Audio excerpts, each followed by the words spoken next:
Most important out of these four to become a big act in music. I'm gonna read now. The ability to come out with great songs. 2. Just sheer luck. 3. Being at the right place at the right time. Or 4. Early support from friends and family. Do you remember them? You don't...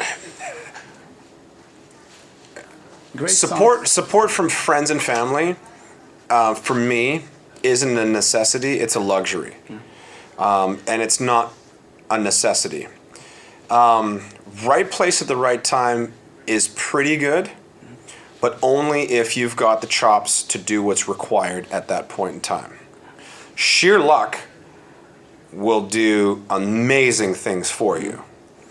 But at the end of the day, if you're putting out shit and you're lucky as hell and your friends and family support you, it's not really going to mean anything. So you almost put them in order when you ask me, because it's you know, you got to put out good music, otherwise no one's going to care. If you're going to, I mean, and I find this very disheartening, and we've all heard it. You know, when you hear your favorite new band is coming out with a record and you listen to it and you're like, wow, did you guys put any fucking effort into this at all? It sounds like you spent 4 hours on every single song and that was it. It's like, come on, just put something out quick so we can go on tour again. And it's like, that's just disappointing for me, so disappointing. You as a fan know it. They as the musicians know it. They know it. The record company knows it. The radio stations that are playing it know it. Everybody knows it. Sales show it. Record comes out, tanks. Huge tour. Massive tour. Everyone's just going to see the first 3-4 albums, you know, and don't play any of the new shit. I never want to be that band. Fuck. I mean, at that point, just don't make any new music then. No. Just go tour. Yeah. That's it. A lot of bands do. There's nothing wrong with that.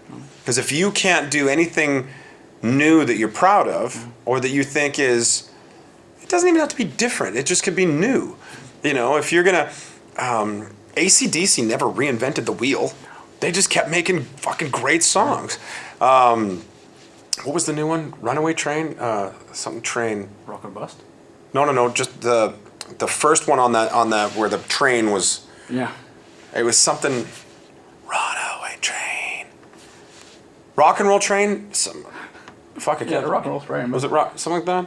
Anyway, it was still a good song. Yeah.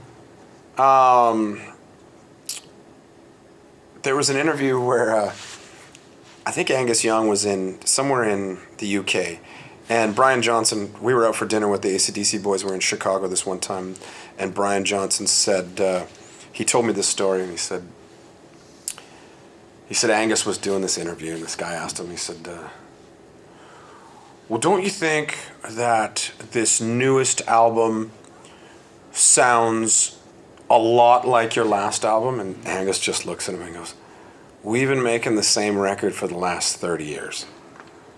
And you haven't noticed? I know. And the guy just kind of went, oh, I guess it's no surprise to them. like he thought he was going to educate him and be like, you know. And he's like, no. We're doing this on purpose. We're a straight. Have you ever name one AC/DC ballad? Name one. Can I look at the titles? You can look at the whole catalog. There isn't one. They've got some slower. They've got some 12. Ride on. They've got like 12-bar blues. Yeah.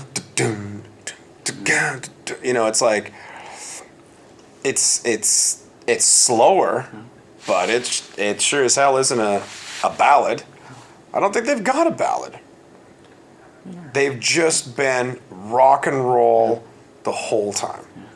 They give their fans exactly what they want every single time, and they never fail to impress. And they still play these huge stadiums. Stadiums. Yeah. I mean, it's unbelievable. I mean, you can put on right now, Back in Black, to any audience anywhere, and everyone. I mean, regardless, your foot's gonna start tapping, your head's gonna start going. You know, and it's just like, that is an involuntary response to great music, and that's all it is. And anyone who says, well, AC/DC is so simple. Really? Write one.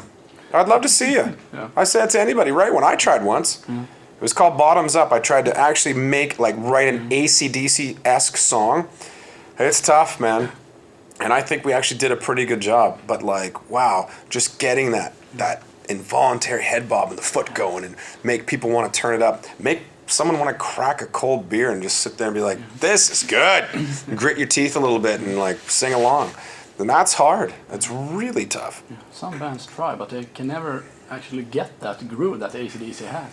It's like You need yeah, and the guitar right up your neck. That's impressive. If you get that thing going, that thing, it's a thing. The whole thing, everyone does their parts so well, and the way that Malcolm and Angus feed off each other, and Phil just keeps it straight. And when Mutt produced Dark Horse, I was asking him all kinds of shit about making Back in Black, about all the records that he made with him, and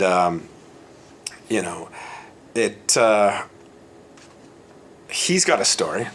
He said.